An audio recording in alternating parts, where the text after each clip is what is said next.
তোর মতো চোর বাটপার রাজনীতি করতে পারলে হুজুর করতে পারবে না কেন? কথা বলেন ঠিক না বলেন? তোর মতো লম্পট জেনাকার, তার চরিত্রের বালাই নাই। তোরে পাওয়া যায় বিভিন্ন পার্কে, তোরে পাওয়া যায় নাইট ক্লাবে। কথা বলেন। তোর বাপ দাদার কি ছিল? তুই হাজার কোটি টাকার মালিক হয়ে বসে আছিস, তুই সমালোচনা করছ আলেমে, ঠিক কিনা? তুই রাজনীতি করতে পারলে একজন সৎ নিষ্ঠ যোগ্য হক্কানি আলেম এই দেশের নেতৃত্ব দেওয়ার আসল অধিকার রাখে। কথা বলতে হবে, ঠিক কিনা? আলেমরা যখন জেলখানায় গিয়েছে, আদালতে গিয়েছে, আলেমদের জন্য এই দেশের মানুষ চোখের পানি ছেড়ে কেঁদেছে। আর তোমরা যখন জেলখানায় যাও তখন লোকরা তোমাদেরকে পায়ের স্যান্ডেল করে জুতা নিক্ষেপ করে। 5ই আগস্টে ছাত্রদের গণ অভ্যুত্থানের মাধ্যমে ওদের অহংকারকে চূর্ণ বিচূর্ণ করে দিয়ে ওদেরকে এতিমের মতো, ভিক্ষুকের মতো, চোরের মতো রাষ্ট্র থেকে বের করে দিয়েছে। ওরা অসংখ্য মানুষকে ঠান্ডা মাথায় খুন করেছে। 5ই মে গণহত্যা চালিয়েছে শাপলা চত্বরে। সত্য না মিথ্যা? চিল্লায় বলেন। আগস্টে টানা গণহত্যা চালিয়েছে ছাত্র বিপ্লব ঠেকাবার জন্য। আশুলিয়াতে ছাত্রদেরকে ঠান্ডা মাথায় খুন করে পুলিশ ভ্যানে লাশ উঠিয়ে আগুন দিয়ে পুড়িয়ে দিয়েছে। যাত্রাবাড়ি ফ্লাইওভারের নিচে অসংখ্য মানুষকে ভিডিও গেমসের মতো ঠান্ডা মাথায় গুলি করে মানুষকে শেষ করে দিয়েছে। গণহত্যাকারী, স্বৈরাচারী, ফ্যাসিস্ট, দেশ এবং রাষ্ট্রের চূড়ান্ত শত্রু, তার বিরুদ্ধে আজকে ট্রাইব্যুনালে গ্রেফতারি পরোয়ানা জারি হয়েছে। চিল্লায় করে আলহামদুলিল্লাহ। শোনেন শোনেন, ওদের দলের লোকেরা বলে আপা চট করে আসবে। আমরা বলি 18 কোটি মুসলমান তাকে গ্রহণ করার জন্য প্রস্তুত হয়ে আছে। উনি চট করে আসুক আর না আসুক, ওনাকে প্রয়োজনে ইন্টারপোলের মাধ্যমে আনা হবে। কথা বলতে হবে, ঠিক কিনা বলেন? ইন্টারপোলের মাধ্যমে এনে যেই ট্রাইব্যুনাল তারা গঠন করেছিল আলেমদের হত্যা করার জন্য, সেই ট্রাইব্যুনালে শেখ হাসিনার 100বার ফাঁসি রায় হবে ইনশাআল্লাহ। আপনারা কি ফাঁসি দেখতে চান কিনা? আমি দুহাত দেখতে চাই। আম্মা বা'দ ফাআউযু বিল্লাহি মিনাশ শাইতানির রাজীম। বিসমিল্লাহির রহমানির রহিম।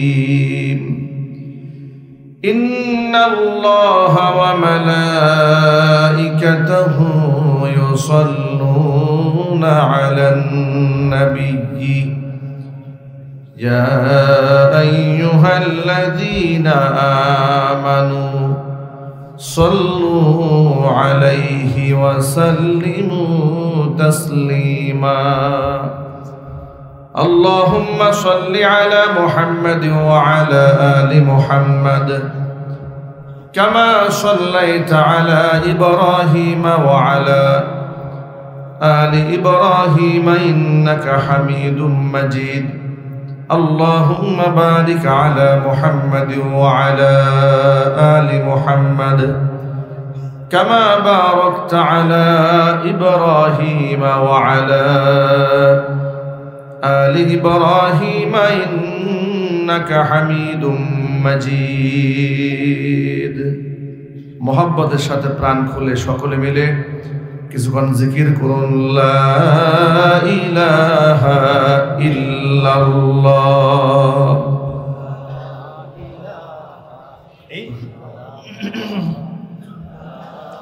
জবান ছেড়ে সকলে বলেন লা ইলাহা ইল্লাল্লাহ, লা ইলাহা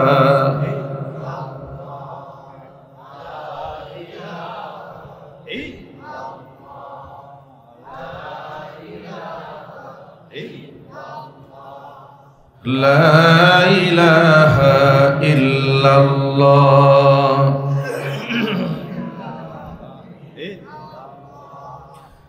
لا إله إلا الله لا إله إلا الله لا إله إلا الله মুহাম্মাদুর রাসূলুল্লাহ সাল্লাল্লাহু আলাইহি ওয়াসাল্লাম ঐতিহ্যবাহী গাজীপুর জেলার অন্তর্গত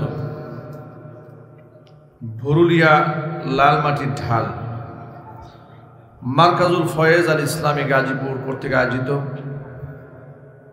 মৃত ব্যক্তিদের রূহের মাগফিরাত কামনায় আজকের এই তৃতীয় বার্ষিকী ওয়াজ ও দোয়া মাহফিলের শেষ অধিবেশনের সম্মানিত সভাপতি আলহাজ মোহাম্মদ লোকমান সরকার সাহেব, বিশিষ্ট সমাজসেবক ও উপদেষ্টা অত্র মাদ্রাসা, আল্লাহ পাক তার নেক হায়াত দারাজ করুন। সম্মানিত প্রধান অতিথি আলহাজ ডক্টর মোহাম্মদ সিরাজুল হক মোল্লা, অধ্যাপক, ঢাকা প্রকৌশল প্রযুক্তি বিশ্ববিদ্যালয় ডুয়েট গাজীপুর, আল্লাহ রাব্বুল আলামিন তার নেক হায়াত দারাজ করেন। বরেণ্য অতিথি মোহাম্মদ আব্দুল সালাম সাহেব, অ্যাডভোকেট, জজকোট গাজীপুর, আল্লাহ পাক তাকেও দিনের জন্য কবুল করুন। উদ্বোধক মোহাম্মদ মুজিবুর রহমান সরকার, কাউন্সিলর 25 নং ওয়ার্ড গাজীপুর মহানগর, আল্লাহ পাক তার খিদমাতের ওয়াসাআতকে বৃদ্ধি করে দেন। সম্মানিত অতিথি Khandakar Mohammad Asaduzzaman Mizan, MD master knitwear and knitting, Deshipara Gazipur, Allah পাক তাকেও কবুল করুন।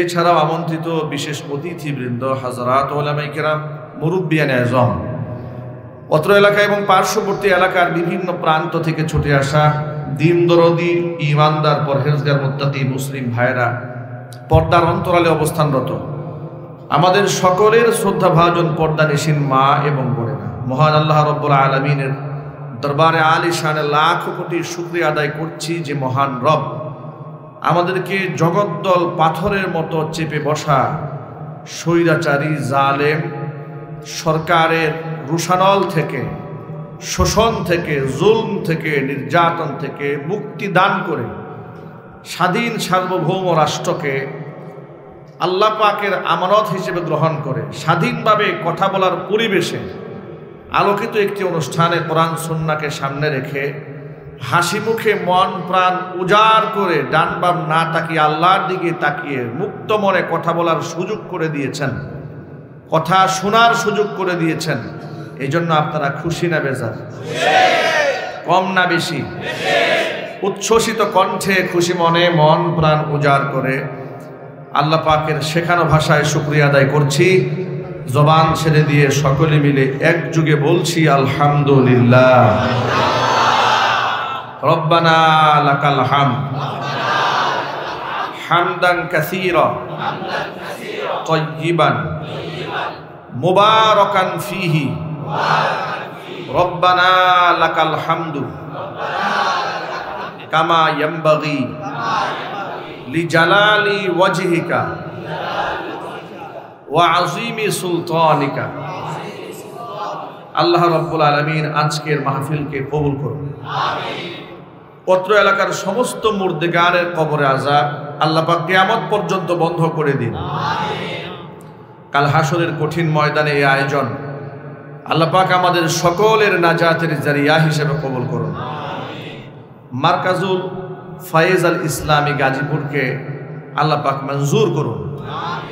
এই প্রতিষ্ঠানের প্রতিষ্ঠাতা, পরিচালক, আসাতিজা ইকরাম, ছাত্র, গার্জিয়ান, মুহিব্বিন, মুতাআল্লিকিন, সংশ্লিষ্ট ব্যক্তিবর্গ সকলকে আল্লাহ কবুল করুন। সর্বোপরি আজকের এই মাহফিলের ওসিলা করে আল্লাহ পাক যেন হেদায়েতের পরিপূর্ণ খুরাক নিয়ে আমাদের বাড়ি ফেরার তৌফিক দান করেন। প্রিয় ভাইরা, এক বাক্যে বলুন তো, হেদায়েত দেওয়ার মালিক কে? আল্লাহ যে একজন আছেন এটা মনে প্রাণে বিশ্বাস করেন তো আপনারা? নিশ্চয়ই বিশ্বাস করেন বলেই আপনারা এত রাত জেগে এখানে বসে আছেন, ঠিক কিনা? আল্লাহ এক এবং একক, তার কোনো শরীক নাই। আল্লাহর কোনো ছেলে নাই, আল্লাহর কোনো মেয়ে নাই, আল্লাহর কোনো আকার নাই, আল্লাহর কোনো আকৃতি নাই। আল্লাহ রাব্বুল আলামিনের সাথে তুলনা করা যায় এমন কিছুই নাই। লাইসা কামিসলিহি শাইউন, তার মতো কিছুই নাই। লাম ইয়ালিদ ওয়া লাম ইউলাদ, তিনি কাউকে জন্ম দেননি, কারো কাছ থেকে জন্মগ্রহণ করেননি। ওয়া লাম ইয়াকুল্লাহু কুফুয়ান আহাদ, তার সমতুল্য, তার সমকক্ষ, তার সমপর্যায়ের কেউ আছে? চিৎকার দিয়ে বলুন আছে। এই বিশ্বাসকে অন্তরে ধারণ করতে হবে, জবানে স্বীকৃতি প্রদান করতে হবে। এই বিশ্বাসটা অন্তঃকরণে এমনভাবে গাঁথতে হবে, আমাকে যদি জবাই করা হয় আমি প্রয়োজনে জবাই হয়ে যাব। আমি যদি আমাকে দেশান্তরিত করে দেওয়া হয় আমি দেশান্তরিত হব। আমাকে এলাকা ছাড়তে হয় আমি এলাকা ছাড়ব। আমাকে পরিবার পরিজন ছাড়তে হয় আমি তাও ছাড়ব। আমাকে শহীদি কাফেলায় সামিল হতে হয় তাও হব। কিন্তু এই আদর্শ থেকে, এই বিশ্বাস থেকে এক চুল পিছপা হব না। এটার নাম ঈমান। এটার নাম কি? আরো চিৎকার দিয়ে বলুন, এটার নাম হলো ঈমান। ঈমানের স্বাধীন চর্চা যদি বাংলাদেশে হতো, এ দেশ, এ রাষ্ট্র, এ সমাজ, এ পরিবেশ, এটা আরো অনেক ভালো হয়ে যেত ইনশাল্লাহ। পরে অনেক কথা বলা যাবে ইনশাল্লাহ। এটা আদর করে দিন। আচ্ছা প্রিয় ভাইরা, সভাপতি সাহেব বলেছেন গত বছর প্রোগ্রাম করতে গিয়ে পুলিশ কমিশনারের কাছ থেকে পারমিশন আনার পরেও থানা থেকে বাধা দেয়, বন্ধ করে দিয়েছে ওদের সাহেব। আপনারা শুনে অবাক হবেন, ঠিক এভাবে বাংলাদেশের অসংখ্য মাহফিল তালা বিনা নোটিশে বন্ধ করে দিয়েছে। কোরআনের আলোচনা যত মজমা ছিল সব ছিল ব্ল্যাক লিস্টে। যে সমস্ত আলেমদের কথা মানুষ শুনতো, সমস্ত আলেমরা ছিল কালো তালিকাভুক্ত। কথা ঠিক কিনা? যে সমস্ত আলেমদের কথায় মানুষের ঈমান জাগ্রত হতো, ঈমানী শক্তি বৃদ্ধি পেত, ইসলামিক রেভলিউশন, ইসলামের বিপ্লব তৈরি হতো, এই সমস্ত আলেমদেরকে চিহ্নিত করে করে মসজিদ ছাড়া করেছে, মাদ্রাসা ছাড়া করেছে। তাদের মসজিদ এবং মাদ্রাসাগুলোকে তাদের অনুগত ব্যক্তিদের দিয়ে দখল করিয়েছে। এই কথাগুলো কি সত্য না মিথ্যা? ধর্ম চর্চা করা ছিল সবচেয়ে বড় পাপ তাদের দৃষ্টিতে। ধর্মের বিরোধিতা যে যত বেশি করত তার পুরস্কার তারা তত বেশি দিত। এই ছিল সমাজ ব্যবস্থা। আলেম ওলামাদেরকে সবচেয়ে অপমানিত আর লাঞ্ছিত করে রাখা হতো। আলেমদের কোনো মূল্যই ছিল না তাদের কাছে।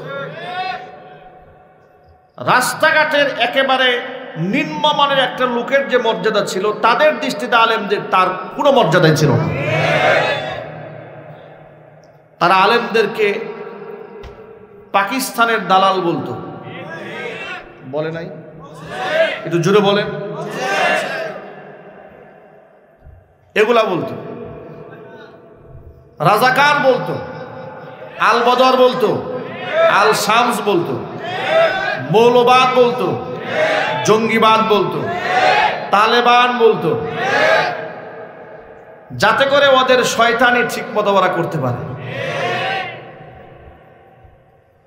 ওরা চিন্তাও করে নাই যে আমরা এইভাবে চোরের মতো পালাতে হবে, চিন্তাও করে না। আমাদের কাছে লোকেরা এসে মাঝে মাঝে আফসোস করে বলতো, যখন আলেমদেরকে কোমরে রশি দিয়ে যখন আদালতে তুলতো, ওরা একজন আর দুজন আলেমকে, কি মনে হয় আপনাদের কাছে? শুধুমাত্র 2021 সাল থেকে 24 সন পর্যন্ত এই সময়ের মধ্যে 2600 আলেমকে মিথ্যা মামলা দিয়ে তারা জেলখানায় ঢুকিয়ে দিয়েছিল। আমাকে আপনাদের পার্শ্ববর্তী এলাকা গাজীপুরের জেলখানার পেছনে লক্ষ্মীপুরা এলাকার মাহফিল, সেই মাহফিলের স্টেজ থেকে চিরকুট দিয়ে নামিয়ে সরাসরি জয়দেবপুর আমাকে থানা হাজতে নেওয়া হলো। যারা নিয়ে যাচ্ছে জিজ্ঞেস করলাম, ভাই আমাকে কেন নিয়ে যাচ্ছেন, অপরাধ আমার? তারা বললেন যে আমরা কিছুই বলতে পারবো না, সব উপরের নির্দেশ। মাহফিল থেকে ধরে নিয়ে গারদের মধ্যে রাখলেন। গাজীপুরের বর্ষিয়ান নেতা বিএনপির হাসানউদ্দিন সরকার টঙ্গীর, যেহেতু তিনি যখন নেতৃত্বে ছিলেন আমরা ছিলাম শিশু বাচ্চা, যার দরুন তার সাথে আমার ওইভাবে পরিচয় নেই। উনাকেও ওই একই রাতে আমাকে যে থানা গারদে রেখেছে সে গারদে নিয়ে ঢুকাইছে। মুরব্বী মানুষ চলতে পারে না, লাঠি ভর করে চলে, পাশাপাশি বসা, একজন আরেকজনের দিকে তাকায় আছে। আমি মনে মনে ভাবতেছি আমি না হয় জোয়ান মানুষ আমার ধরছে, এই বুড়া মানুষটারে কেন ধরছে? না চিনলে যা হয়, জিজ্ঞেস করলাম চাচা আপনি মুরব্বী মানুষ, আপনি এই লাঠি ভর করে চলেন, আপনার প্রতি এত খেপা কেন? রাজনীতি করেন তো কি চিনি না?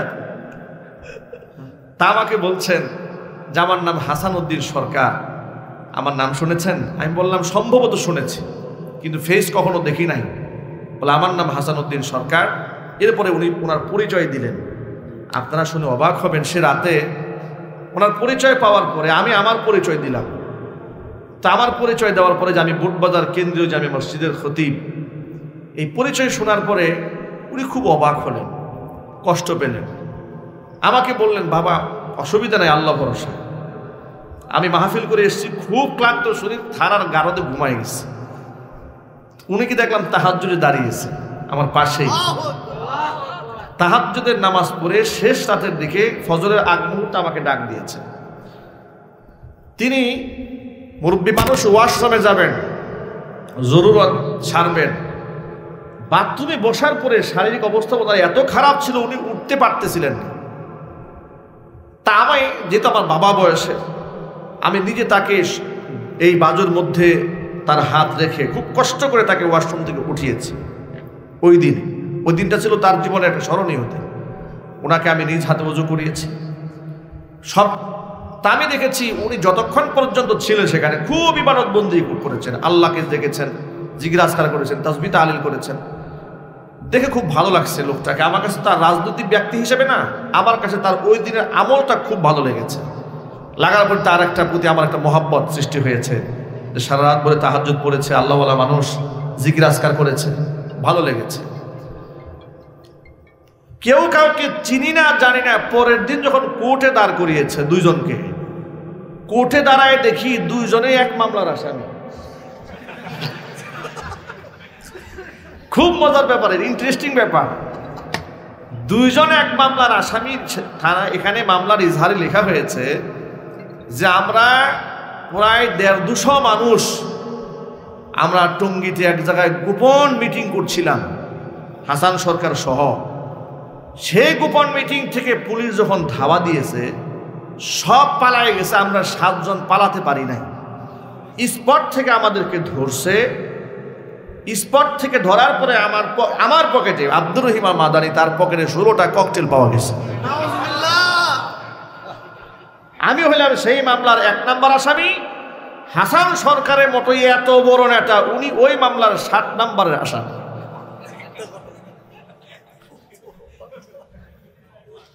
ওরা এই রাষ্ট্রকে কিভাবে চালিয়েছে এর একটা এক্সাম্পল দিলাম আপনাদের সামনে।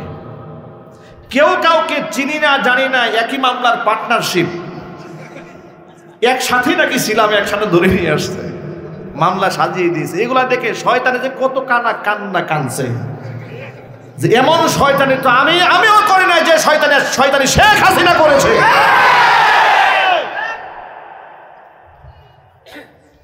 এটা আপনাদেরকে একটা শোনালাম। মরহুম দেলওয়ার হোসেন সাঈদী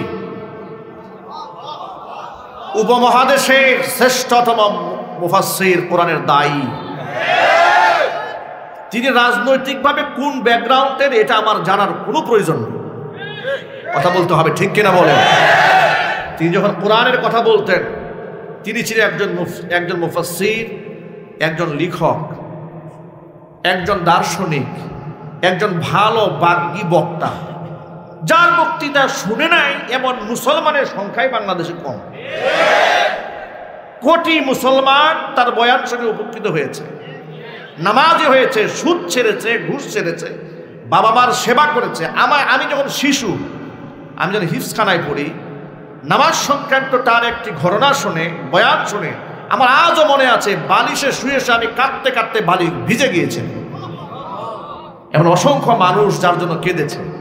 এমন একজন বরেণ্য মুফাসসির যার বক্তৃতা শোনার জন্য লাখো মানুষ পাগল হয়ে থাকত, এমন একজন সম্মানিত ব্যক্তিকে অসম্মান করে কোথাকার কোন দেল্লা রাজাকার ৭১-এর পরেই তৎকালীন যুগে মুক্তিযোদ্ধারা যাকে শেষ করে দিয়েছিল, সেই দেল্লা রাজাকার সাজিয়ে একজন সম্মানিত ব্যক্তিকে অসম্মান করে মিথ্যা মামলায় ১৩টি বছর পর্যন্ত জেলখানায় কারারুদ্ধ করে রেখে দিয়েছিল। শুধু কি তাই, তার নামে ব্যঙ্গ চিত্র এঁকে শাহবাগ চত্বরে নাস্তিকদের দিয়ে মিছিল করিয়েছে। শুধু কি তাই, ৩০০ নারী ধর্ষণ করেছে। এই ধরনের লিখাও তারা লিখেছে। আলেমদের বিরুদ্ধে এখনো কোনো ফাহেসা ভাষা নাই যা তারা উচ্চারণ করেনি। আদালত প্রাঙ্গণে তাকে কুকুরের বাচ্চা বলে গালি দেওয়া হয়েছে।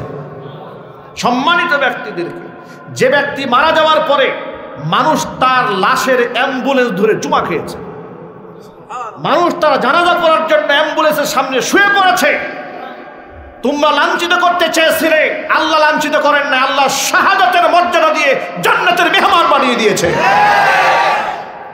আর তোমরা যারা অপমান করতে চেয়েছিলে, তোমাদের অবস্থা কি হয়েছে? আদালতে আলেমরাও গিয়েছে, তোমরাও গিয়েছ। আলেমরা যখন জেলখানায় গিয়েছে, আদালতে গিয়েছে, আলেমদের জন্য এদেশের মানুষ চোখের পানি ছেড়ে কেঁদেছে। আর তোমরা যখন জেলখানায় যাও, তখন লোকরা তোমাদেরকে পায়ের স্যান্ডেল করে জুতা নিক্ষেপ করে।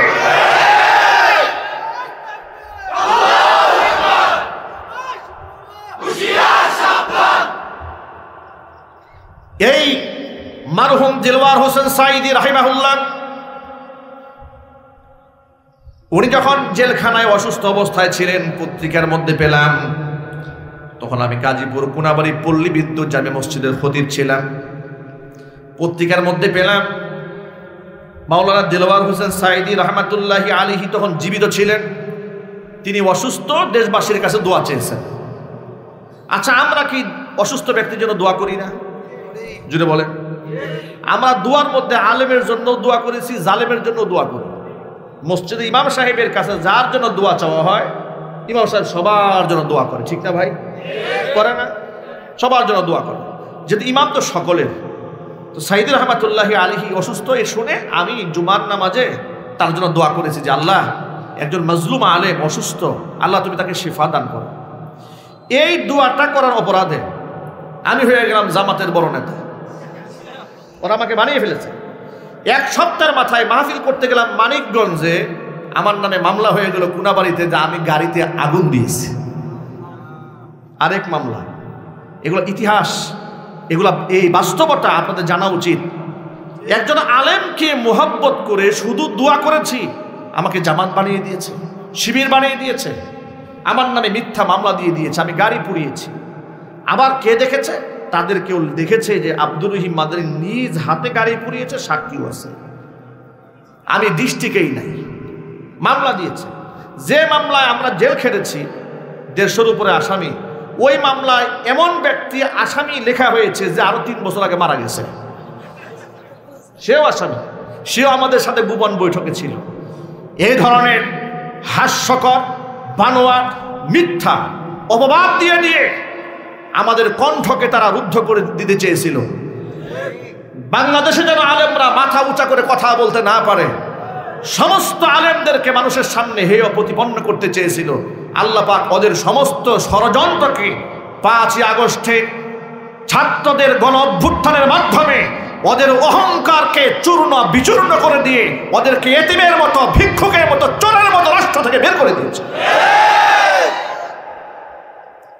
সুতরাং ওরা অসংখ্য মানুষকে ঠান্ডা মাথায় খুন করেছে। কথা বলে। 5ই মে গণহত্যা চালিয়েছে শাপলা চত্বরে। সত্য না মিথ্যা? চিল্লায় বলেন। আগস্টে টানা টানা গণহত্যা চালিয়েছে ছাত্র বিপ্লব ঠেকাবার জন্য। আশুলিয়াতে ছাত্রদেরকে ঠান্ডা মাথায় খুন করে পুলিশ ভ্যানে লাশ উঠিয়ে আগুন দিয়ে পুড়িয়ে দিয়েছে।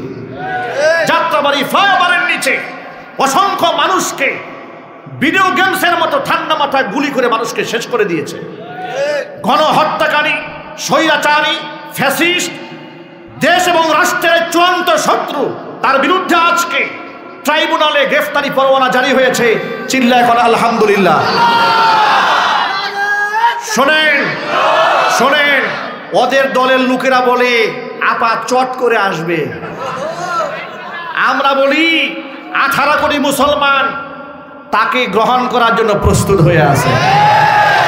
উনি চট করে আসুক আর না আসুক, ওনাকে প্রয়োজনে ইন্টারপোলের মাধ্যমে আনা হবে। কথা বলতে হবে, ঠিক কিনা বলেন? ইন্টারপোলের মাধ্যমে এনে যেই ট্রাইব্যুনাল তারা গঠন করেছিল আলেমদের হত্যা করার জন্য, সেই ট্রাইব্যুনালে শেখ হাসিনার 100 বার ফাঁসি রায় হবে ইনশাআল্লাহ। আপনারা কি ফাঁসি দেখতে চান কিনা? আমি দুহাত দেখতে চাই।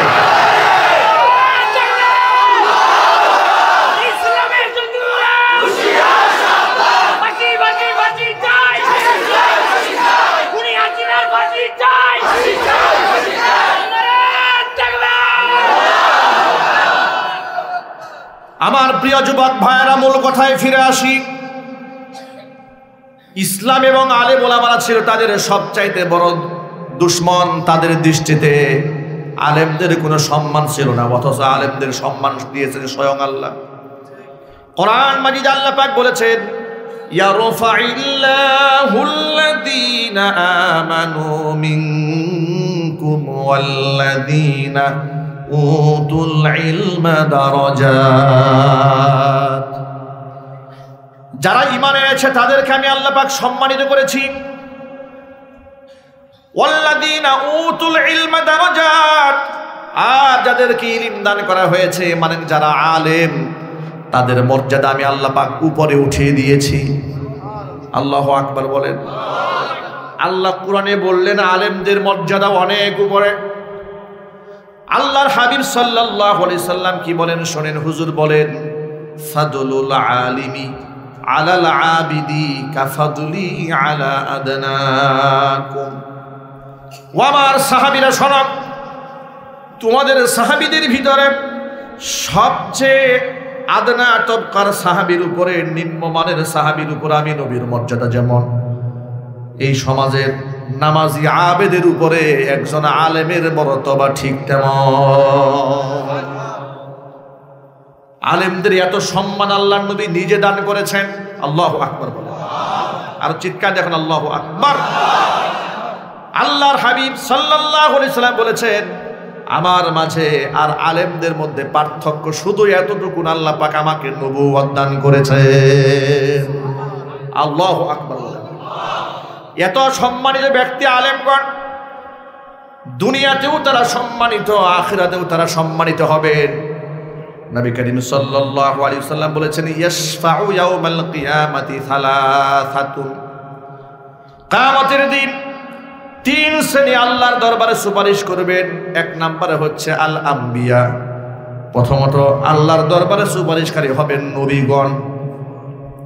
দ্বিতীয় নাম্বার সুম্মাল উলামা, দ্বিতীয় নাম্বার আল্লাহর দরবারে সুপারিশকারী হবেন আলেমগণ। তৃতীয় নাম্বার সুম্মা শুহাদা, তৃতীয় নাম্বার আল্লাহর দরবারে সুপারিশকারী হবেন আল্লাহর পথের শহীদগণ। শহীদদের উপরেও আল্লাহ পাক আলেমের মর্যাদা দান করেছেন। আল্লাহু আকবার। কত সম্মান আল্লাহ আলেমদের দিয়েছেন। কোরআন মাজিদ আল্লাহ পাক বলেছেন, কুল হাল ইয়াস্তাবিল্লাযীনা ইয়ালামুনা ওয়াল্লাযীনা লা ইয়ালামুন ইন্নামা ইয়াতাযাক্কারু উলুল আলবাব। ও নবী আপনি বলেন, কুল হাল ইয়াস্তাবিল্লাযীনা ইয়ালামুনা ওয়াল্লাযীনা লা ইয়ালামুন, যাদের দ্বীনের জ্ঞান আছে, যাদের ইলম আছে, তারা অর্থাৎ যারা জানে তারা এবং যারা জানে না তারা কি কোনোদিন সমান হতে পারে? জোরে বলেন। আল্লাহ নিজে প্রশ্ন করে বলছেন, যাদের ইলম দান করেছে, যারা আলেম, যারা জানে, যারা জ্ঞানী, তারা আর যারা আলেম নন, তারা কোনোদিন সমান হতে পারে না। ইন্নামা ইয়াখশাল্লাহা মিন ইবাদিহিল উলামা, নিশ্চয়ই নিশ্চয়ই একমাত্র উলামারাই আমি আল্লাহকে আমার বান্দাদের মধ্যে সবচাইতে বেশি ভয় করে চলে। জোরে জোরে বলেন সুবহানাল্লাহ। যে আলেমদের এত সম্মান, যে আলেমের জন্য সমুদ্রের মাছ পর্যন্ত দোয়া করে, গর্তের পিঁপড়া পর্যন্ত যে আলেমের জন্য দোয়া করে, ওই সমস্ত আলেমদেরকে বাজে উপাধিতে তকমা দিয়া মানুষের সামনে ছোট করা, খাটো করা, হেয় প্রতিপন্ন করাই ছিল স্বৈরাচারের 1 নম্বরের বিষয়। ঠিক কিনা বলেন?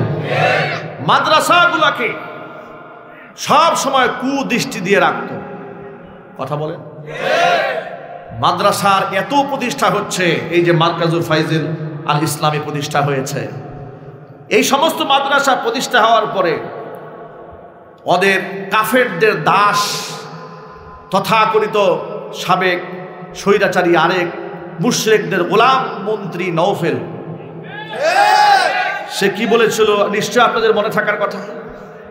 সে কি বলেছিল? সে মন্তব্য করেছিল যে যত্রতত্র মাদ্রাসা প্রতিষ্ঠা হওয়ার কারণে প্রাইমারি স্কুলের ছাত্র সংখ্যা কমে যাচ্ছে।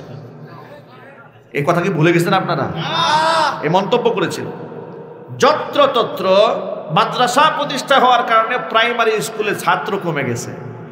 আসলে যে প্রাইমারি স্কুলে শিক্ষার নামে তারা কুশিক্ষা দিচ্ছে, এই জন্য মানুষ মুখ ফিরিয়ে নিচ্ছে, তা বলতো না। ঠিক কিনা বলে? আমি তখনই প্রতিবাদ জানিয়েছিলাম, আজও করি, আগেও করেছি, এখনো করি। আগে যদি প্রতিবাদ নাই জানাতাম তো আমার নামে তো মামলা হইতো না। কথা বলেন ঠিক কিনা বলেন? আমাকে তো মসজিদ পরিবর্তন করতে হতো না। আমার প্রিয় যুবক ভাইরা, কথাটা খুব মনোযোগ সহকারে শোনেন। প্রাইমারি স্কুল থেকে মানুষ কেন মুখ ফিরিয়ে নিয়েছিল তার কারণটা কি? কারণ তারা শিক্ষা সিলেবাসকে পরিবর্তন করতে করতে এমনভাবে করে দিয়েছিল, ওই শিক্ষায় শিক্ষিত হলে মানুষ আর মানুষ হতো না, সে আরো জানোয়ার হয়ে যেত। গার্জিয়ানরা যখন দেখলো বইয়ের সিলেবাসে ঢুকিয়ে দেওয়া হয়েছে এসো বন্ধু হই, আছে না নাই ভাই?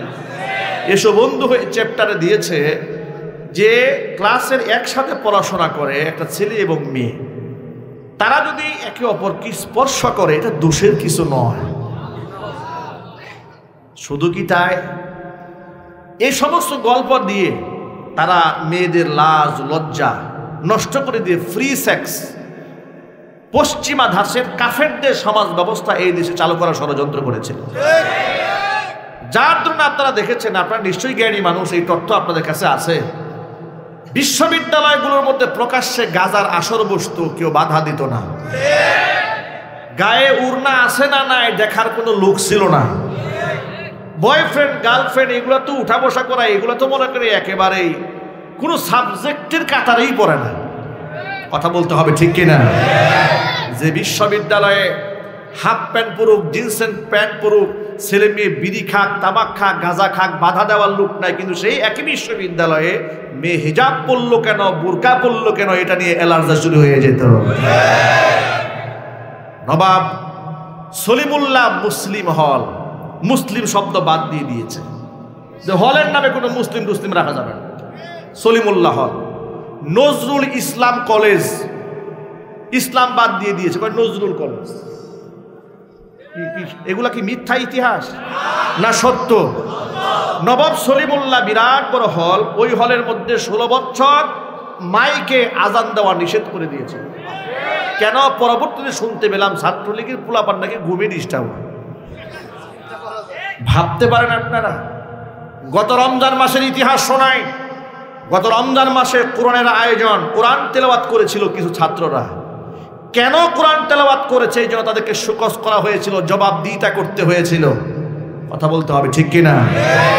ইফতার প্রোগ্রাম করতে দেওয়া হয় নাই।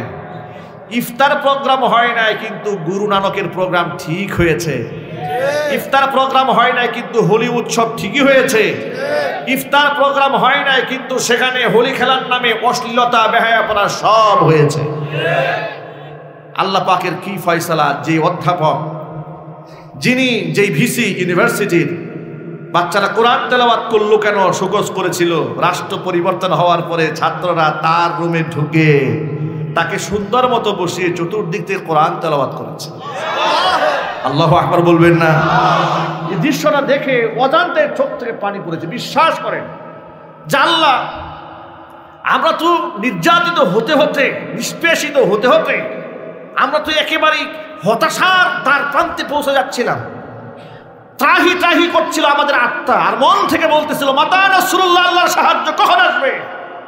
আমাদের আশপাশের বন্ধুরা বলতো, উপহাস করে, হুজুর এত দোয়া করেন, মসজিদে যান, মাদ্রাসায় দোয়া করেন, ওয়াজে দোয়া করেন, মক্কা মদিনায় দোয়া হয়, আল্লাহ কি দোয়া শুনে না? কিন্তু সেই দোয়া যে এত দ্রুত কবুল হবে তো আন্দাজ করতে পারি নাই। আল্লাহু আকবার বলেন। প্রিয় যুবকেরা, বেশি বেশি আল্লাহর রাস্তায়, আল্লাহর পথে, আল্লাহর সামনে সিজদায় করে থাকতে হবে। পারবো না ইনশাআল্লাহ? লম্বা সময় সিজদায় পড়ে শুকরিয়া আদায় করতে রাজি আছেন কারা কারা? হাত দেখতে চায়। কারণ বিজয় আমাদেরকে কে দান করেছেন? আল্লাহর নামটা এভাবে বললে হবে না, খুব ভালোবাসা নিয়ে বলতে হবে। বিজয়টা কে দিয়েছেন? আল্লাহ পাক দিয়েছেন, সে আল্লাহর শুকরিয়া আদায় করতে হবে। হাত নামান। এই দেশে আল্লাহ পাকের দয়ায়, আল্লাহ পাকের মায়ায় ইসলাম বিদ্বেষী স্বৈরা শাসকের পতন হয়েছে। বাংলাদেশের মানুষ বিগত জীবনে অনেক তন্ত্র দেখেছে, মন্ত্র দেখেছে। সামনের দিকে বাংলাদেশের মুসলমানেরা একটু কোরআনের রাজ দেখতে চায়। যত কথাই বলেন না কেন, যত বড় বক্তব্য দেয়া হোক না কেন, চেয়ার খালি হবে, একজন যাবে আর একজন আসবে। কিন্তু প্রকৃত অর্থে মানুষ যদি শান্তি পেতে চায়, এই সমাজের মধ্যে যদি আপনি আসলে ইনসাফ চান, যদি ইলিশের দাম 2000 থেকে আসলে 500 টাকায় নামাতে চান, মিছিল করে হবে না, মিটিং করে হবে না। কারণ শয়তান দূর হয় নাই, শয়তান আজও আছে। ভারত না একজন পালাইছে, কিন্তু কত শয়তান যে ঘুরে। কথা বলতে হবে, ঠিক কিনা বলে? এগুলো আপনি কেমনে দূর করবেন? চুরি আপনি কি করে বন্ধ করবেন? চুরি তো বন্ধ করতে পারবেন না। কোরআনের আইন লাগবে। কার আইন লাগবে? আল্লাহর আইন লাগবে। আল্লাহ রাব্বুল আলামিন কোরআন মাজিদের মধ্যে বলেছেন, ওয়াস-সারিকু ওয়াস-সারিকাতু ফাকতাউ আইদিয়াহুমা জাযাআম বিমা কাসাবা নাকালাম মিনাল্লাহ। আমার প্রিয় বন্ধুগণ, এক বাক্যে জবাব দিয়ে বলেন, কোরআনে আল্লাহ যত বিধিবিধান দিয়েছেন সব বিধিবিধান হাসি মুখে মেনে নিতে আপনাদের কোনো আপত্তি আছে? আরো জোরে বলেন। অনেক মুসলমানকে আমি এমন কথা বলতে শুনেছি, হুজুররা নামাজ পড়বে, নামাজের কথা বলবে, রোজার কথা বলবে, হজ যাকাতের কথা বলবে, রাষ্ট্র কিভাবে চলবে আর না চলবে এটা নিয়ে হুজুররা কথা বলে কেন? বলে নাই? হুজুরে বলেন। এখনো পর্যন্ত আমাদের দিকে উপহাসের তীর নিক্ষেপ করে বলে, মাদানী হুজুর এবার আপনারা রাজনীতি শুরু করে দেন। আমি অবশ্যই বলি, রাজনীতির কথা আগেও বলেছি, এখনো বলছি, মৃত্যু পর্যন্ত বলেই যাব। কারণ কোরআনের রাজনীতির কথা আছে না নাই? কোরআনের রাজনীতিকে যে মুসলমান বিশ্বাস করে না, আল্লাহর কসম ওর ঈমান নাই। কথা বলেন। আপনারা বলেন, আল্লাহর নবী বিশ্বনবী মুহাম্মদ রাসূলুল্লাহ সাল্লাল্লাহু আলাইহি ওয়াসাল্লাম রাষ্ট্রপ্রধান ছিলেন না? আবু বকর রাষ্ট্রপ্রধান ছিলেন না? উমর ইবনুল খাত্তাব রাষ্ট্রপ্রধান ছিলেন না? হযরত আলী কাররামাল্লাহু ওয়াজহা রাষ্ট্রপ্রধান ছিলেন না? উসমান গনি রাষ্ট্রপ্রধান ছিলেন না? তাহলে ইসলামের সোনালী অতীত ছিল। ইসলাম দুনিয়াতে নেতৃত্ব দেওয়ার জন্য এসেছে। ইসলাম এই দুনিয়াকে শাসন করতে এসেছে। ইসলাম মুনাফিকদের ছায়াতলে থেকে, মুনাফিকদের পায়ের তলে থেকে শোষিত হতে আসে নাই। ওই যে আফসোস নিয়ে বলতে হয়, জালেমরা যদি আবার যায় চেয়ারে, আবার আপনি দরখাস্ত নিয়ে যাবেন, স্যার একটু ওয়াজ করবো, পারমিশন দেন। কথা বলেন। কথা বলতে হবে তো, ঠিক কিনা বলেন? জালেম যদি আবার ওই চেয়ারে বসে, আপনি পারমিশন ছাড়া ওয়াজ করতে পারবেন না। এতিমের মতো দাঁড়িয়ে থাকবেন, স্যার একটু ওয়াজ করবো। বেটা কথা বলবো আল্লাহ, তোর মতো মুনাফিকের পারমিশন নেবো কেন? বলে কোন মাথা নিয়ে কোন পারমিশনে ওয়াজ করেন? আমি বলবো, বেটা মন্ত্রিত্ব নিয়েছো চুরি বাটপারি করে, আর কোরআনের কথা বললি আল্লাহর হুকুমে। তোমরা বলো কথায় কথায় উপরের নির্দেশ, উপরের নির্দেশ। আমাদেরও তো উপর আছে বেটা, কথা বলে না? আমাদের উপর নাই? আমাদের উপরে কে? আরো জোরে বলুন। সুতরাং ইসলাম যদি না থাকে ভাই, আবারও পারমিশনের জন্য দৌড়াতে হবে। যুবকেরা, ইসলাম যদি সমাজে প্রতিষ্ঠিত হয়, আপনারা ঘাবড়াবেন না যাহারে একেবারে দাড়ি দুড়ি রেখে জুব্বা টুব্বা পরে আহারে কি কঠিন হয়ে যাবে। না, আপনি এমন একটা সমাজ ব্যবস্থা পাবেন যেখানে চুরি নাই, ডাকাতি নাই, জেনা বদমাশি নাই। একটা মেয়ে নির্বিঘ্নে রাতের বেলায় হেঁটে যেতে পারে, তাকে কেউ ইফটিজিং করবে না। সুবহানাল্লাহ বলেন। এমন রাষ্ট্র, এমন খেলাফত এই পৃথিবীতে একমাত্র ইসলামই কায়েম করে দিয়েছিল। ইসলাম ছাড়া এমন সমাজ ব্যবস্থা পৃথিবীতে কেউ উপহার দিতে পারে নাই।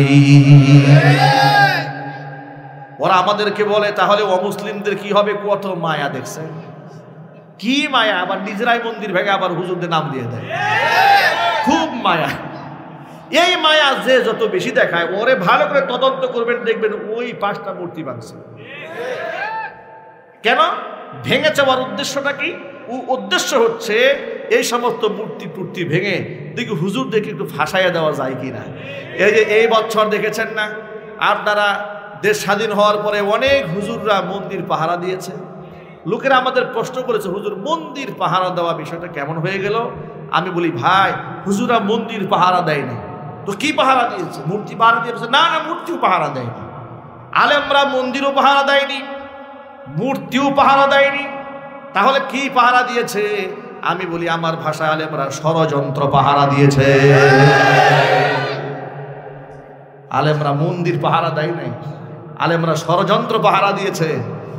তোমরা ওই যে মুনাফিকরা বিদায় হয়েছে, মুনাফিকের নাতিপুতিরা আছে না, ওই কিছুদিন ডাকাতি করছে, কথা বলে না? কত রূপে যে ওরা ফিরে এসেছে, কখনো ডাকাত রূপে, কখনো চোর রূপে, কথা বলেন, কখনো মন্দিরে হানা দিয়া মৌলবাদ রূপে ফিরে আসতে পারে। ওই সমস্ত কূটকৌশল এবং চক্রান্তকারীদেরকে 20 দাঁত ভেঙে দেওয়ার জন্য আলেমরা মন্দিরের সামনে রাত জেগে পাহারা দিয়েছে। অযুবক ভাইয়েরা আমার, ইসলাম প্রতিষ্ঠিত হলে কি হবে আপনাদেরকে ছোট্ট একটা এক্সাম্পল দিই। কষ্ট হচ্ছে আপনাদের? রাত বেশি গভীর হয়ে গেছে নাকি? আর কিছুক্ষণ চলবে? হ্যাঁ, কি কষ্ট হচ্ছে? তো চলবে কিছুক্ষণ? কাদের কাদের চলবে হাত দেখি? মাশাআল্লাহ, হাত নামান। ইসলাম প্রতিষ্ঠিত হলে, খেলাফত কায়েম হলে ফায়দা কি একটুখানি শোনেন।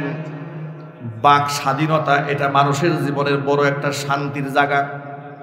এটা মানুষের জীবনে স্বাধীনভাবে কথা বলার যে স্বাধীনতা, কারণ আমি তো একমাত্র কার গোলাম? জোরে বলেন। আল্লাহ নারাজ হয় এমন কথা ব্যতি রেখে, ক্ষুধাদ্রোহিতা না হয়, নাফরমানি না হয়, এছাড়া তো স্বাধীনভাবে কথা বলার শক্তি, কথা বলার পারমিশন আল্লাহর পক্ষ থেকে আছে না নাই? নিশ্চয় আছে। কিন্তু আপনারা একটু মেহেরবানি করে জবাব দিয়ে বলেন তো, বিগত 16 বছরে আমাদের কথার স্বাধীনতা ছিল? খুব আপসহীন ভাবে বলবেন, আগে তো এই কথাও বলতে পারেন না যে স্বাধীনতার নাই, কথা বলেন দেখি। অনেকে এখন চুপ থাকে, মনে মনে চিন্তা করে আপা যদি আবার চট করে আসে। এই জন্য ভয় কিছু বলে না। এই যে ভাব সাপ দেখে মনে হয় যে আপার খুব ভয় আছে, আসলে আপা একটা ভয়ের জায়গায় ছিল, ঠিক কিনা বলেন? এতগুলো মানুষকে ঠান্ডা মাথায় খুন করার পরে যার দুঃখ লাগে না, মায়া লাগে না, তার চাইতে ভয়ঙ্কর মানুষ তো পৃথিবীতে হতে পারে না। সে আসলেই ভয়ঙ্কর, ঠিক কিনা বলেন? 16 বছরে এমন হয়েছে, আপনি ফেসবুকে একটা পোস্ট লিখেছেন, আবার ডিলিট করে ফেলছেন ভয়ে, কিংবা আপনার বাবা ফোন দিছে, এই বেটা কি লেখছ, দেশের অবস্থা ভালো না, তোর খবর নেই, যা ডিলিট কর, কথা বলেন। অথবা আপনি লিখেছেন, আপনার বউ ফোন দিছে, কি গো জেলখানায় যাইতে মন চায়, কথা বলে না, ডিলিট করো, দিছে ডিলিট করো। আমি বক্তব্য একটা দিয়ে বাড়ি আসছি, ঘরে ঢুকছি, ঘরে ঢুকার পরে আমার মা, আমার ভাই, আমার বউ সব খেপা আমার উপর।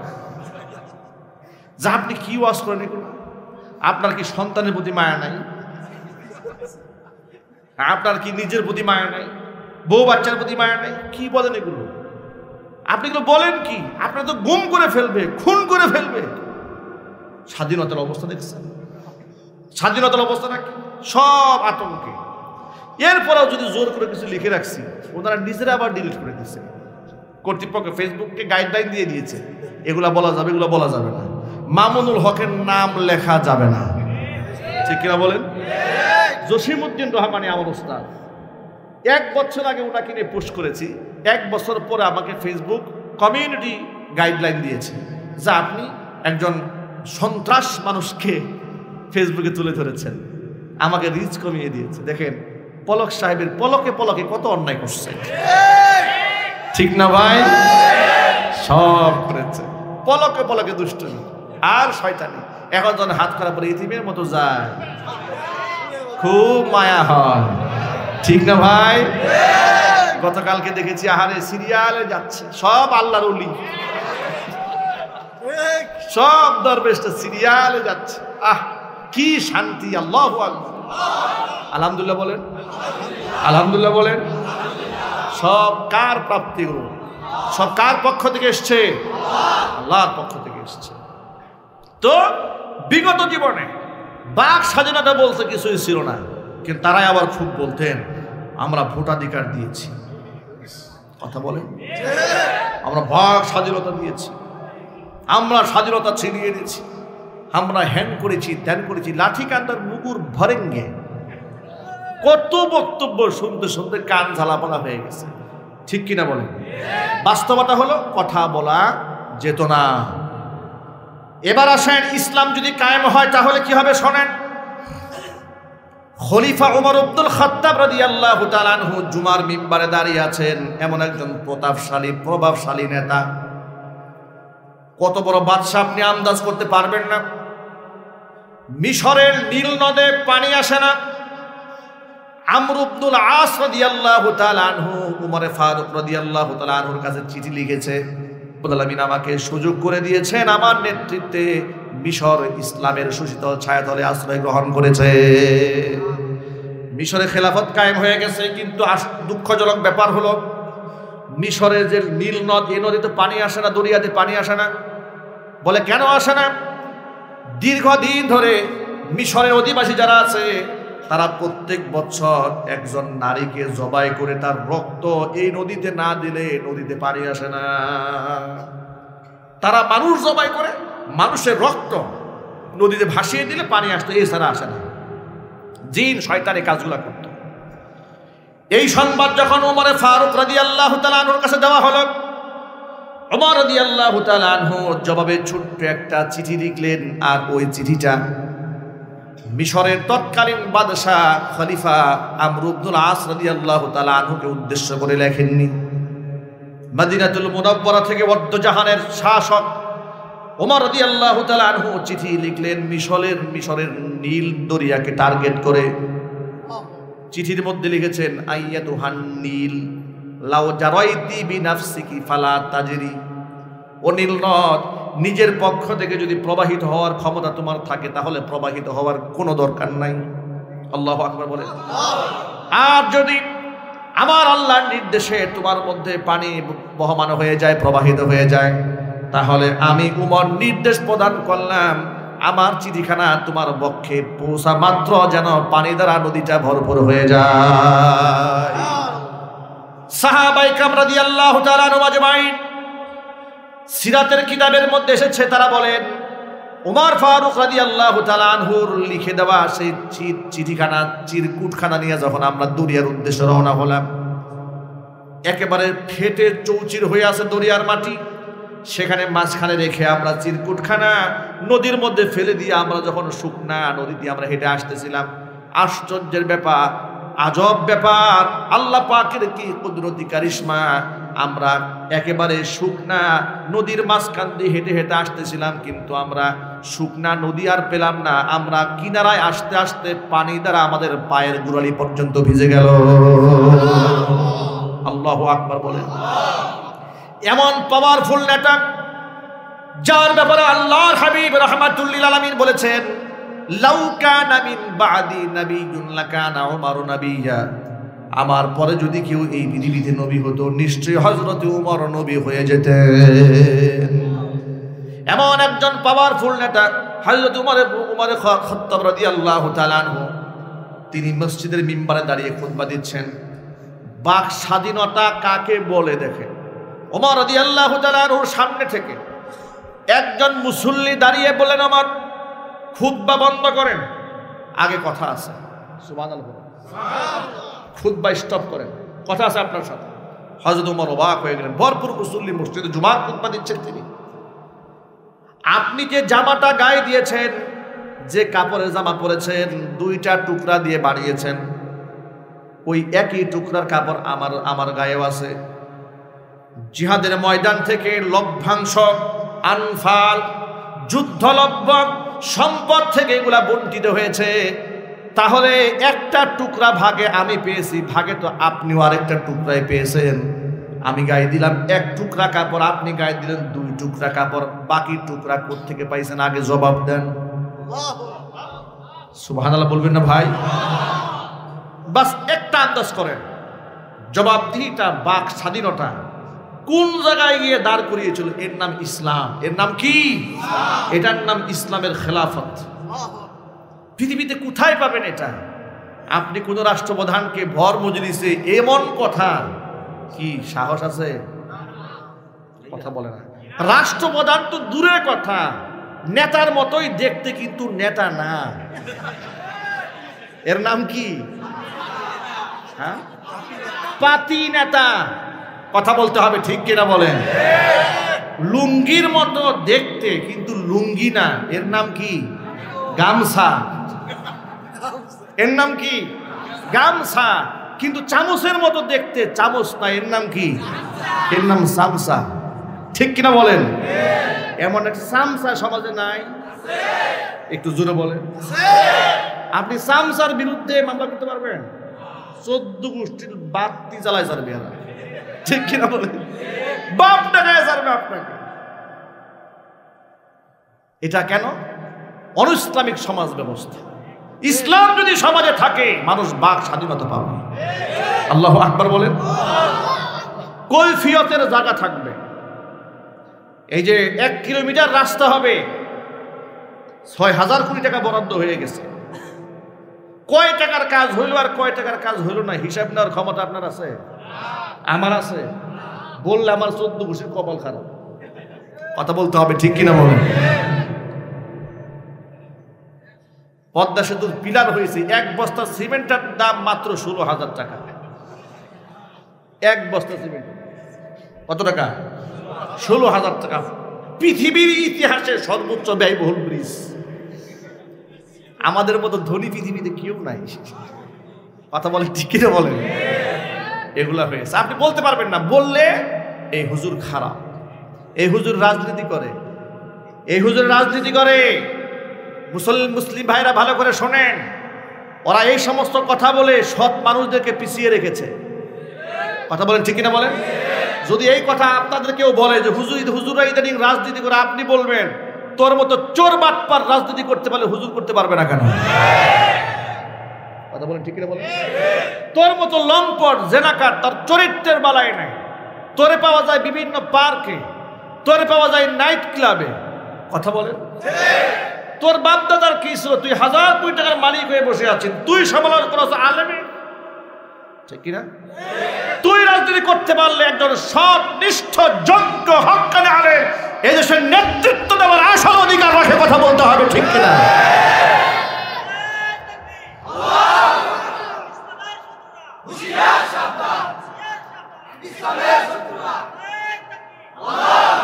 এবার শোনেন, ওমরে ফারুক রাদিয়াল্লাহু তাআলা আনহু কি ঠান্ডা মেজাজের লোক ছিলেন, ঠিক না?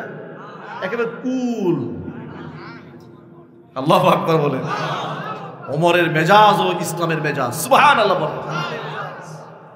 ওমরে ফারুক রাদিয়াল্লাহু তাআলা আনহু কি এত বড় অপমান, ভর মজলিসে সবার সামনে বলল, যে জামা আপনি পরেছেন ওটার 2টা টুকরা দিয়ে বাঁধানো, আর আমার গায়ে 1 টুকরা, আগে জবাব দেন পরে বয়ান করেন।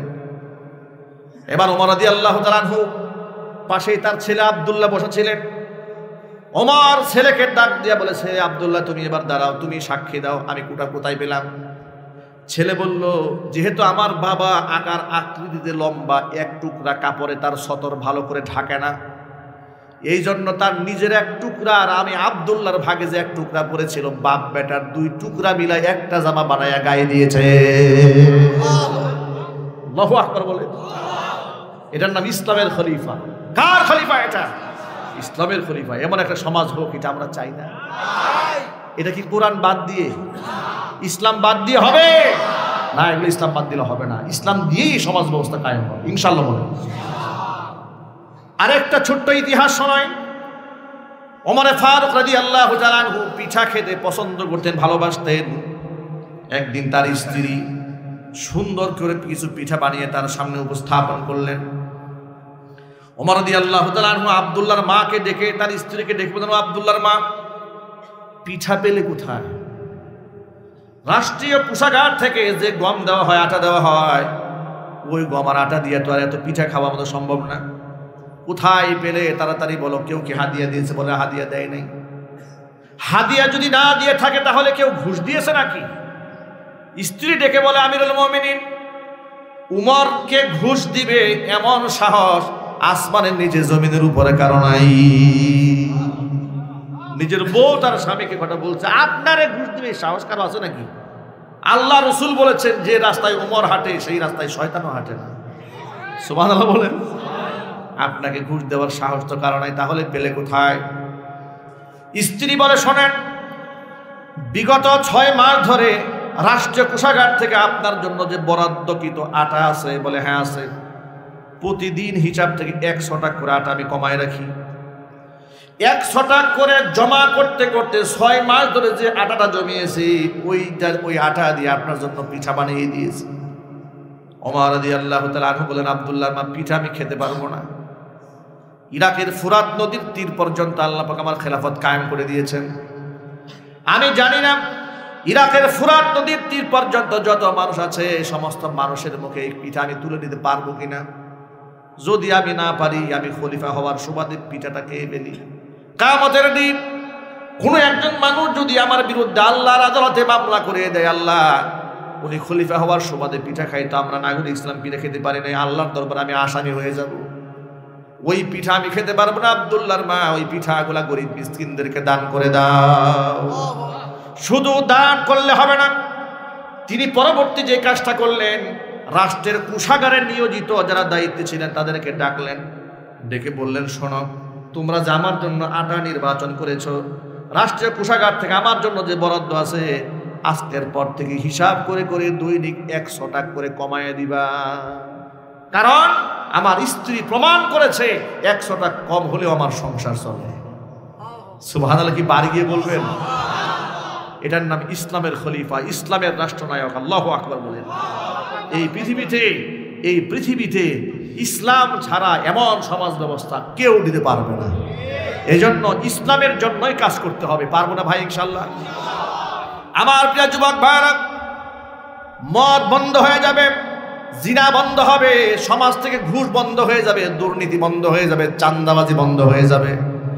রাষ্ট্র ক্ষমতা যদিও পরিবর্তিত হয়ে গেছে, কিন্তু দেশে এখনো পর্যন্ত অন্যায় অনিয়ম আছে না নাই? কমেছে, তুলনামূলক অনেক কমে গেছে, কিন্তু স্বভাব তো আর সহজে যায় না। ঠিক না ভাই? স্বভাব কি আর সহজে যায়? স্বভাব সহজে যায় না। এটা ওই যে এক লোক নাকি সরকারি আপনার প্রাইমারি স্কুলে চাকরি করেছে। তো প্রাইমারি স্কুলে চাকরি তো শিক্ষক যারা থাকে তা তো বিরাট কোরআন পড়ায়, আপনারা ভালো করে জানেন। ঠিক না ভাই? টেবিলে গিয়ে খালি ঘুমায় অভ্যাস। চাকরি থেকে রিটায়ার নেওয়ার পরে উনি আর বিছানায় আর শয় না, উনি ওই ছেলে মেয়ে টেবিলে ঘুমায় থাকে। তো বউকে ধাক্কা দিয়ে বলে, এটা আবার কেমন কথা? এতদিন পর্যন্ত তুমি কষ্ট করেছো, রিটায়ার করেছো, সরকার পেনশন দিচ্ছে তোমাকে, তুমি খাইবার নাক ডেকে বিছানায় টান টান করে ঘুমাইবা। বলে বিছানায় তো আমার ঘুম আসে না। কেন? সারা জীবন টেবিলে ঘুমাইছে স্কুলে। এমন একটা বদভ্যাসের রূপ নিয়েছে, এটা পিটাইলেও যায় না, বিছানায় আসলে ঘুম আসে না। এখন সারা জীবন দুর্নীতি করেছে, এত সহজে ভালো হবে? এত সহজে ভালো হবে না। খাসলত সহজে ভালো হয় না। এগুলা ভালো করতে গেলে ইসলাম লাগবে, কথা বলতে হবে, ঠিক কিনা বলেন? সুতরাং আমরা আমাদের সমাজের মধ্যে, কথা অনেক লম্বা, একদিন এগুলো বলেও শেষ করা যাবে না। আমরা যদি এই সমাজের মধ্যে ইসলামকে কায়েম করতে পারি, সুদ বন্ধ হবে, ঘুষ বন্ধ হবে, দুর্নীতি বন্ধ হবে, জেনা বদমাশি বন্ধ হবে, সব ধরনের অন্যায় অনিয়ম বন্ধ হয়ে যাবে। তার ছোট্ট একটা প্রমাণ দিয়েই বয়ান শেষ করছি ইনশাআল্লাহ। আপনারা হয়তো মনে মনে ভাবতেছেন, হুজুর কিসের ইসলামের কথা বলেন? এগুলো সেই 1500 বছর আগের গল্প, এই লেটেস্ট জামানায় এগুলো কি চলে? মনে মনে আপনারা হয়তো প্রশ্ন করতে পারেন। আপনাদের এই প্রশ্নের জবাব হচ্ছে, আধুনিক যুগে এসে, বর্তমান যে আধুনিক পৃথিবী চলছে, মনে রাখবেন আল্লাহ পাক আমাকে আপনাকে যে ইসলাম দিয়েছে, এর থেকে লেটেস্ট, এর থেকে সর্বাধুনিক উন্নত মানের আধুনিক জীবন ব্যবস্থা পৃথিবীতে আর নাই। কিয়ামত পর্যন্ত মানুষ যত প্রকারের দর্শন আবিষ্কার করবে, সমস্ত দর্শনকে পেছনে ফেলে ইসলাম সবসময় ফার্স্ট ক্লাস, ফার্স্ট হবে। আল্লাহু আকবার বলেন। প্রমাণ আফগানিস্তানের দিকে তাকিয়ে দেখেন। টানা 36 বছর লড়াই হয়েছে। সোভিয়েত ইউনিয়ন রাশিয়ার সাথে হয়েছে 16 বছর, আমেরিকার সাথে হয়েছে 20 বছর। টোটাল 36 বছর লড়াই হওয়ার পরে সেই আফগানের মাটিতে এই পরিমাণ বোমা বর্ষিত হয়েছে, পৃথিবীর অনেক রাষ্ট্রে এত বৃষ্টির ফোঁটাও পড়ে নাই, ঠিক কিনা? সেই রাষ্ট্র কেমনভাবে ঘুরে দাঁড়িয়েছে মাত্র 1.5-2 বছরে। এমনভাবে ঘুরে দাঁড়িয়েছে, তারা এখন কম্পিটিশন করছে ইউএস ডলারের সাথে, তাদের মুদ্রাকে কন্টেস্ট করবে। আল্লাহু আকবার বলেন। আমার দেশের কলা বিজ্ঞানীরা, শাহবাগীরা বলেছিল যে মোল্লারা রাষ্ট্র চালাবে, মোল্লারা রাষ্ট্র চালাবে। আমাদের প্রশ্ন হচ্ছে, কলা বিজ্ঞানীরা আফগানিস্তানের মোল্লারা সুপার কার আবিষ্কার করেছে, R15 এর সাথে কন্টেস্ট করতে পারে, কম্পিটিশন করতে পারে এমন বাইক আবিষ্কার করেছে। আল্লাহু আকবার বলেন। পৃথিবীর মধ্যে সবচেয়ে জনপ্রিয় সাফা কোলা তারা আবিষ্কার করেছে। আনারের জুস বিশ্বে আবিষ্কার করে গোটা পৃথিবীকে তাক লাগিয়ে দিয়েছে। তোমরা কলা বিজ্ঞানের কি বানিয়েছ? তোমরা বানিয়েছ হুতুম পেশার মূর্তি, ঠিক কিনা বলেন? তোমরা তো হুতুম পেঁচা বানিয়েছো, জিঙ্গালালা হু বানিয়েছো। তোমরা জাতিকে আর কি দিয়েছ? তোমরা আলেম ওলামাদের সমালোচনা করো। প্রিয় যুবকেরা, ভালো করে শোনেন, ইসলাম যদি দেশে কায়েম হয়, এই দেশ আফগানের মতো বিশ্বের মধ্যে আবার রকেটের গতি এগিয়ে যাবে ইনশাআল্লাহ। এদেশে ইসলাম আসুক, আপনারা চান? মন থেকে চান? আগামীতে কোনো জালেমের নেতৃত্বে মুসলমান হাঁটবে না, কোনো বেনামাজির পিছনে হাঁটবে না, কোনো সুদখোর, কোনো ঘুষখোর, কোনো লম্পট, কোনো চাঁদাবাজ, কোনো মিথ্যাবাদীর পেছনে হাঁটবে না। সৎ নিষ্ঠাবান আল্লাহ ভক্ত, আল্লাহ ওয়ালিদের পেছনে হাঁটতে চান কারা কারা? দুহাত দেখতে চান।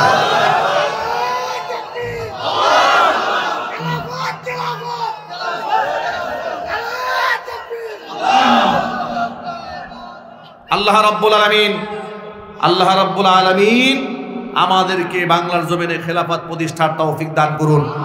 সকলেই জোরে বলুন আমিন। ইস্তিগফার করেন।